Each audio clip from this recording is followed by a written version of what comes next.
संपत्ति का खेल है, ये धन का खेल है। और जहां पर भी आपका धन आपका सामने आता है तो वहां पर पारिवारिक रिश्ता खत्म। इसके साथ ही ये जो जमीन को बेचने वाले जो अधिकार की बात करेंगे तो जमीन को बेचने वाले एक अधिकार के पक्ष में हम लोग कतई नहीं रहे हैं। और ये क्लास पास करने के बाद बिना मने गार्जियन का मैं रांची शहर आई। रांची शहर के पीपी कंपाउंड में यहाँ जितना भी आपका पीपी कंपाउंड में आपका सिख परिवार है, अग्रवाल परिवार है, सब परिवार में बर्तन धोने का काम मैं की हूँ। तुम्हारा भाई से मांग के ला, जाओ तुम्हारी माँ से मांग के ला, जाओ तुम्हारा पिताजी से मांग के ला। जब वो यहाँ पर आया का काम करने लगी, मेरा मिझला भाई वो भी रांची शहर आया और मेरा सबसे बड़ा भाई वो भी दूसरे घर में धांगर हुआ। ये तरकीब हमारा पूरा परिवार केस लड़ते लड़ते बिखर गया। केस लड़ हाँ। साथियों सलाम, नमस्ते, सत श्री अकाल और जय भीम जोहार। साथियों, संघर्ष का दूसरा नाम है दयामनी बाड़ला झारखंड में, और आंदोलन का भी दूसरा नाम है दयामनी बाड़ला। और आज मैं बात करने इसलिए पहुंचा हूं क्योंकि सुप्रीम कोर्ट का एक आदेश आया है। वो आदेश ये कहता है कि महिलाओं को भी, जो आदिवासी महिलाएं हैं, उन्हें भी अब पैतृक जायदाद में हिस्सेदारी मिलेगी, विरासत में हिस्सेदारी मिलेगी। इसको लेकर कई तरह के विचार सामने आ रहे हैं। तो हम जानना चाहते हैं कि दयामनी क्या सोचती हैं। क्या आदिवासी महिलाओं को भी अधिकार मिलने चाहिए पैतृक संपत्ति में, या ये भी एक तरह का कॉमन सिविल कोड का मामला है? अभी 17 तारीख को माननीय उच्चतम न्यायालय से जो फैसला आया है उसमें कहा गया है कि आदिवासी महिलाओं को भी पैतृक संपत्ति में हिस्सेदारी मिलना चाहिए। उसको पढ़ने के बाद कई सवाल मन में उठने लगे हैं। एक तरफ तो आप एक तरफ ये कहेंगे कि कई सवाल के साथ कई आशंकाएं और साथ में कई साजिशों का भी बू आने लगता है, इसलिए कि आदिवासी समाज लगातार संघर्ष कर रहा है अपना जल जंगल ज़मीन को बचाने के लिए, अपना पहचान को बचाने के लिए। और जहाँ तक हमारे जैसे लोग भी लगातार लंबे समय से कॉलेज लाइफ से आज तक जब संघर्ष कर रहे हैं तब चीज़ों को देखे हैं कि किस तरह से आदिवासी समाज के हाथ से उनका जंगल है, ज़मीन है, नदी है, पहाड़ है, तमाम चीज़ों को लूटने की हर तरह की साजिशें चल रही हैं। और उन साजिशों के बीच में कई नए नीतियाँ, चाहे पर राज्य सरकार भी नीतियाँ लाती हैं या तो केंद्र सरकार भी नीतियाँ लाती हैं, और उसके साथ ही कई मतलब हम लोगों के ऊपर में, चाहे आदिवासी समाज हो, किसान समाज हो, किसी के ऊपर में कई तरह के आरोप भी आते हैं, कई तरह के आपकी ये बातें भी आती हैं कि नहीं आदिवासी समाज पिछड़ा समाज है, आदिवासी समाज महिला विरोधी समाज है, आदिवासी समाज अनपढ़ समाज है, ये सब कहा जाता है। लेकिन उसके पीछे का तमाम आज तक में मैं लंबे समय के संघर्ष के बाद जो मुझको समझ में आता है, ये तमाम जो मतलब बातें कही जाती है वो आदिवासी समाज के हित को देखते हुए नहीं कहा जाता है, लेकिन आदिवासी समाज को कैसे कमज़ोर किया जाए उसको मतलब उसमें नमक मिर्चा डालने की कोशिश की जाती है। तो अभी जो सुप्रीम कोर्ट का फैसला आया है उसको मैं अलग तरीके से देखती हूँ। मेरा अपना अलग तरीके से देखने का जो शुरू से रहा है, इसलिए कि मैं अपना परिवार से ही समाज होता है और समाज से ही राज बनता है और राज से ही पूरे देश की परिकल्पना होती है। और समाज के इर्द गिर्द में जो घटनाएं घटती हैं उसी से आदमी सीखता भी है और उसी से आदमी अनुभव लेता है, और जो उसी से हम लोग देखते हैं कि ये इतिहास भी बनता है, वर्तमान भी होता है और उसी से भविष्य भी का रास्ता भी तय होता है। तो मेरा ये मानना, मैंने कभी भी आदिवासी समाज में रह के, या तो मैं जहाँ से उठ के आई हूँ, मैंने अपने निजी जीवन को कभी प्राथमिकता नहीं दी। निजी जीवन में हमको क्या शोहरत मिला है, कितना हमने अपने लिए धन अर्जित किया है, वो मैंने कभी देखा नहीं। इसलिए कि मैं जिस समाज को मैंने बचपन में देखा, उस समाज को आज तक मैं वहीं से मैं देख रही हूँ। जब मैं बहुत छोटी थी, मैं यहाँ सहरोज भाई, मैं एक लाइन में कहना चाहती हूँ।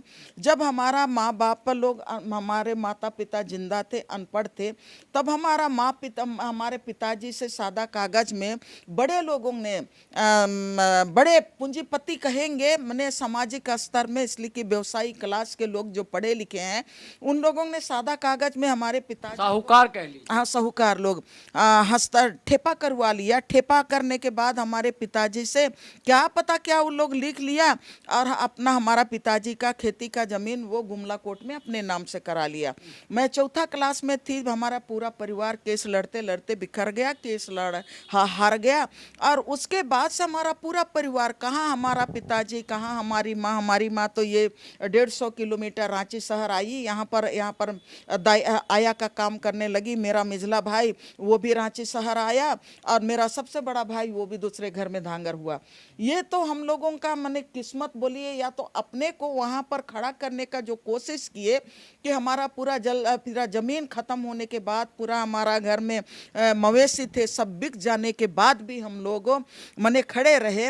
और उसके बाद में 8वां क्लास पास करने के बाद बिना मैंने गार्जियन का मैं रांची शहर आई। रांची शहर के पीपी कंपाउंड में, यहाँ जितना भी आपका पीपी कंपाउंड में आपका सिख परिवार है, अग्रवाल परिवार है, सब परिवार में बर्तन धोने का काम मैं की हूँ।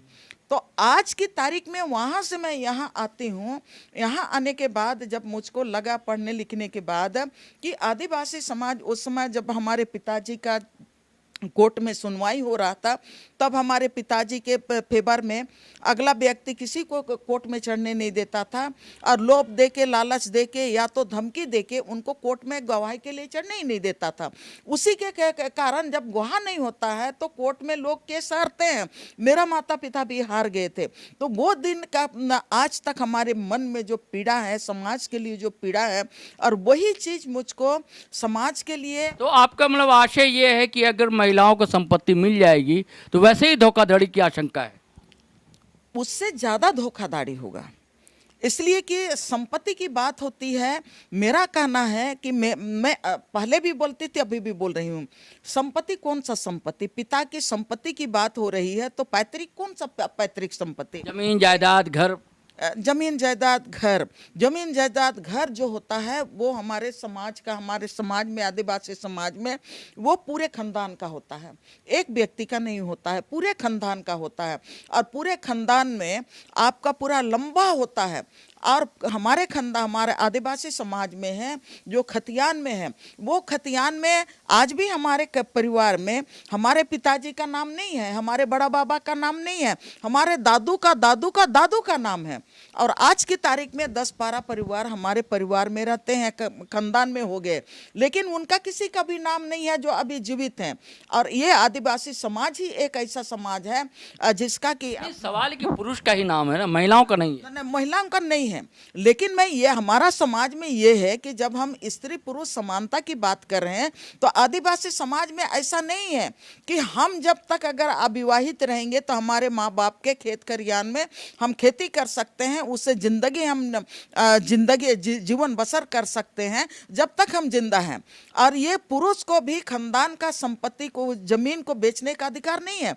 वो हम लोग उसको संपत्ति के रूप में नहीं देखते हैं, वो हमारा धरोहर है।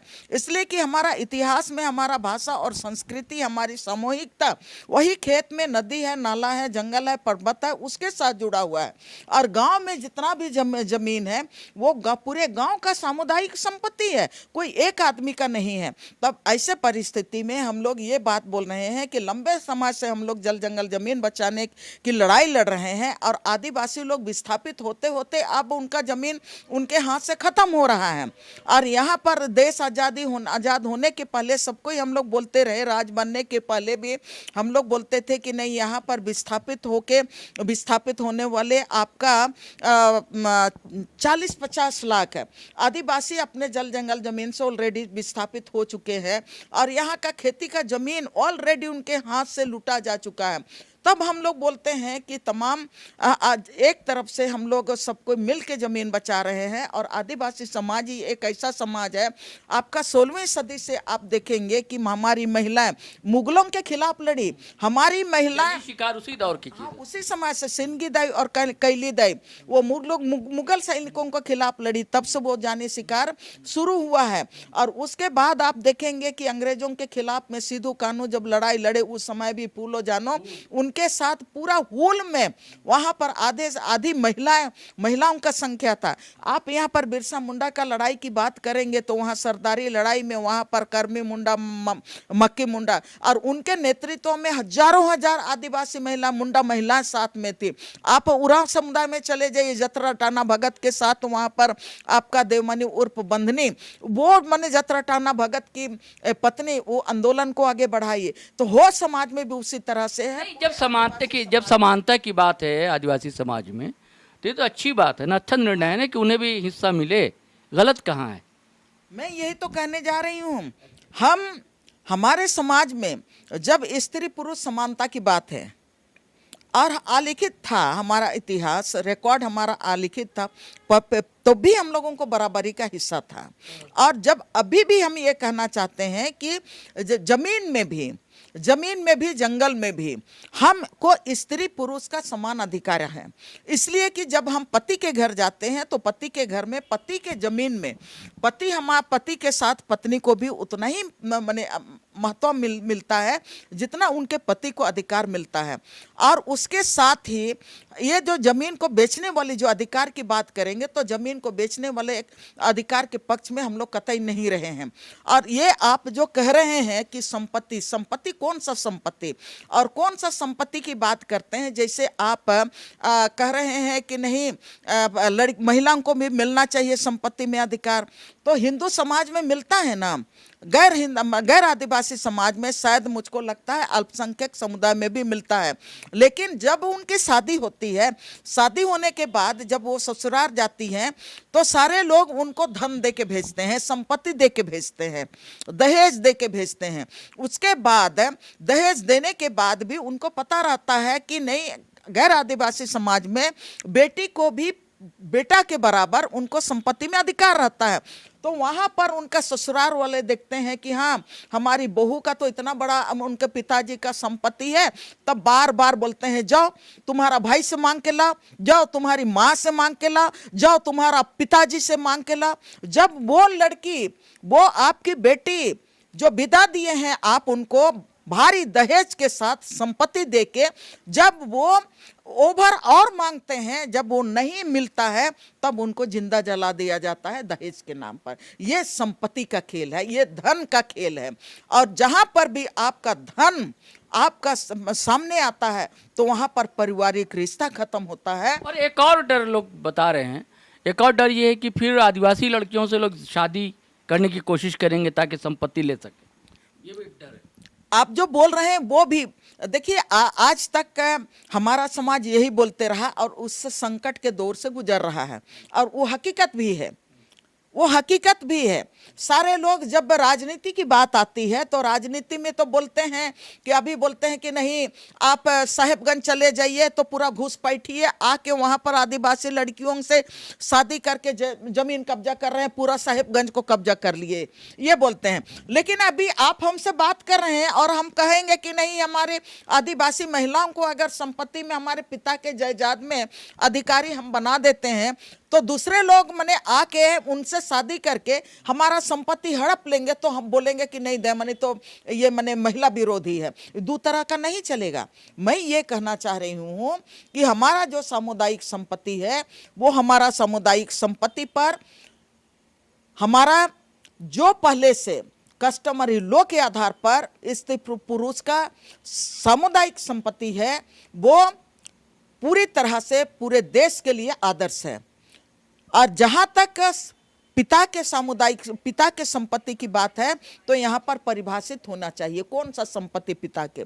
अगर आप पिता हैं, आपने कोई संपत्ति अर्जित की है रांची शहर में, बिल्डिंग बनाए हैं, आपके पास बैंक बैलेंस है, आपके पास खेती का जमीन आपने अर्जित किया है, तो आपको आदर्श बाप बनने में क्या हर्ज है। आप अपनी बेटी को आप जमीन दीजिए ना, आप अपना बैंक बैलेंस में से अपनी बेटी को दीजिए ना।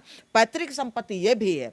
तो पिता की संपत्ति हम लोग कब से बोलते हैं, जब डॉक्टर रामदयाल मुंडा जिंदा थे तब भी ये इस पर हम लोग लगातार बहस करते रहते थे, और हम लोग बोलते थे कि पैतृक संपत्ति का मतलब जो पिता ने जो अर्जित किया है उस संपत्ति में उनको अधिकार मिलना चाहिए। लेकिन यहाँ पर जो खानदानी जमीन है, खानदानी जमीन में तो हमारा सब समुदाय का कस्टमरी लो है। कन्याकुमारी आपका दृष्टिकोण उदारवादी है, आपका कहना सही है। आपका कहना कि जो पुरखों का जायदाद है वो पूरा सामूहिक है, बिल्कुल है ना। और जो अगर कोई पिता अगर खुद निजी तौर से अर्जित करता है बिल्कुल तो उसमें हिस्सेदारी मिल सकती है। बिल्कुल उसमें मिलना चाहिए, उसमें कोई रोक नहीं है। उसमें खानदान के लोग भी उसमें, देखिए जहाँ पर हमारा इसकी बात होती है ना, जहाँ पर हमारा खानदान का जमीन पर आप जमीन देने की बात करेंगे, एक सटीक उदाहरण मैं बता रही हूँ। मेरे भाई, हम लोग मान लेते हैं 4 भाई हैं, 4 भाई 4 बहन, ठीक है। तो मान लिया हम लोगों के यहाँ 50 एकड़ जमीन है, 50 एकड़ जमीन में 8 जगह बटेगा, 8 जगह में फिर हम लोग 4 बहन हम लोग शादी हो के अलग अलग कुल में चले जाएंगे, अलग अलग किली में चले जाएंगे, अलग अलग किली में चले जाएंगे।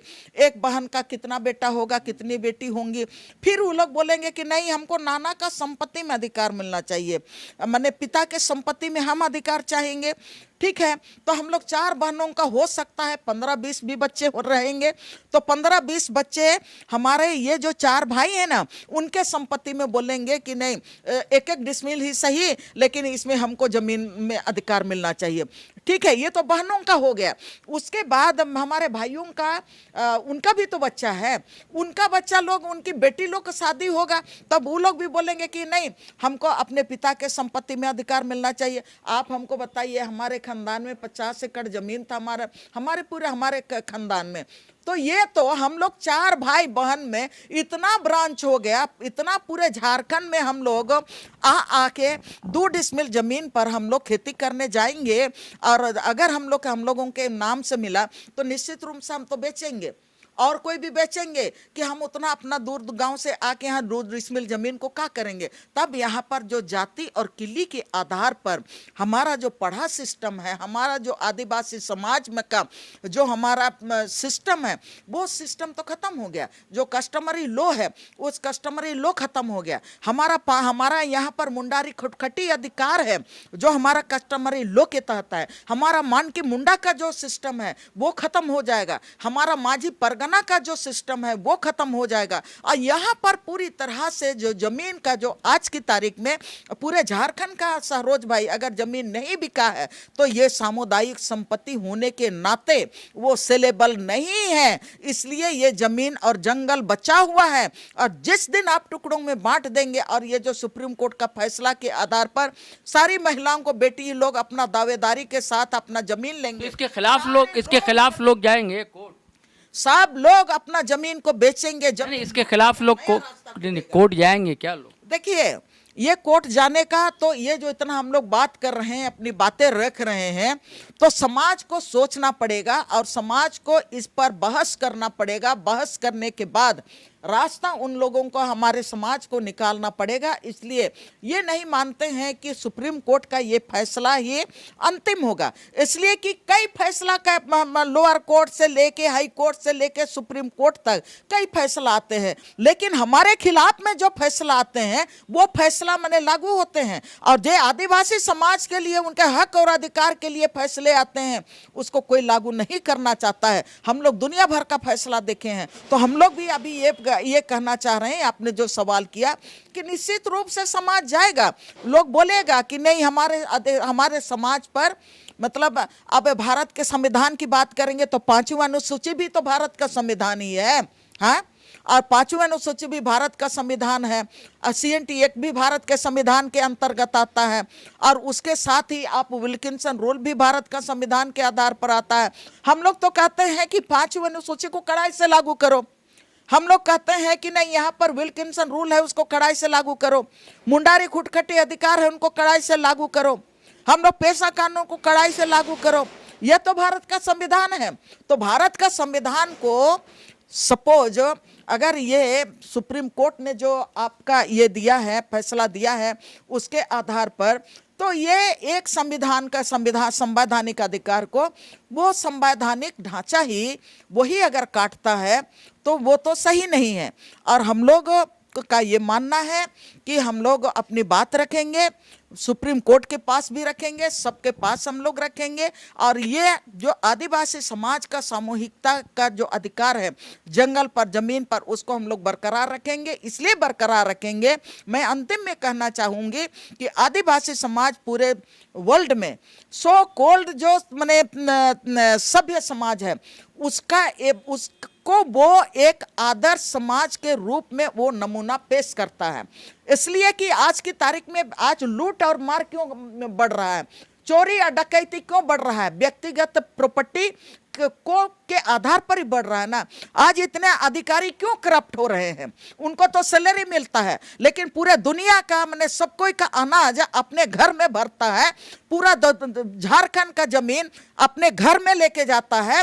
इसीलिए वहीं से तो भ्रष्टाचार शुरू होता है। लेकिन आदिवासी समाज सामूहिकता की बात करता है, इसको कोर्ट को भी मानना पड़ेगा, सरकार को भी मानना पड़ेगा। और अंतिम में कहना चाहूंगी कि आदिवासी समाज ही जल जंगल जमीन बचा के इस राज को बचा सकता है, देश को बचा सकता है, शुद्ध भोजन दे सकता है, शुद्ध हवा दे सकता है, और यहाँ का पर्यावरण का रक्षा भी कर सकता है। और ये जो ग्लोबल वार्मिंग के खिलाफ, जो ग्लोबल वार्मिंग को रोकने का काम आदिवासी समाज का जीवन शैली कर सकता है। इसलिए मेरा सबको से ये आग्रह है कि आदिवासी समाज का जो जीवन शैली है, उनका जो भाषा संस्कृति के साथ, उनका अपना जो कस्टमरी लोग के साथ जो जंगल जमीन में जो सामुदायिक अधिकार है, उस पर छेड़छाड़ नहीं होना चाहिए, उस पर का संरक्षण होना चाहिए। सबको आदिवासियों के जो आंदोलन है जल जंगल जमीन का, उसमें आप लोग आइए तो देश बचेगा, राज बचेगा, सब कोई बचेंगे।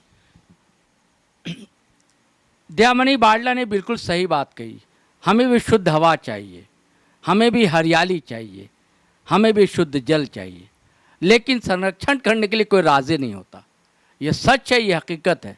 अगर जल जंगल ज़मीन की हिफाजत कोई कर रहा है, संरक्षण कोई कर रहा है, तो वह आदिवासी समाज है। ये जो सुप्रीम कोर्ट का हालिया फैसला है, इसको लेकर भी उदारवादी दृष्टिकोण है दयामणि बारला का।